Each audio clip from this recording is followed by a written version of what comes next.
যেই মানুষ আমি আল্লাহ এত আদর করে বানাইলাম, আসমান আল্লাহ বানাইছেন কুন ফায়াকুন বইলা, ফেরেশতা আল্লাহ বানাইছেন কুন ফায়াকুন বইলা, জমিন আল্লাহ বানাইছেন কুন ফায়াকুন বইলা, কিন্তু আমারে আপনারে আল্লাহ পাক কুন ফায়াকুন বইলা বানায় নাই। আমাকে আপনাকে যখন আল্লাহ বানাইছে, খালাকতু বিয়াদাইয়া, আল্লাহ বলে আমি আমার নিজের হাত দিয়া বান্দা বান্দিরে বানাইছি।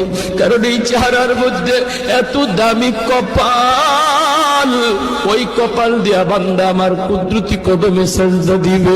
এই কপালটার এত দাম, এই কপাল কুন ফায়াকুন বললে হয় না, এই কপাল ফেরেশতাদের হাতে বানাইলেও হয় না, আমি আল্লাহ নিজের হাতে বানাইছি।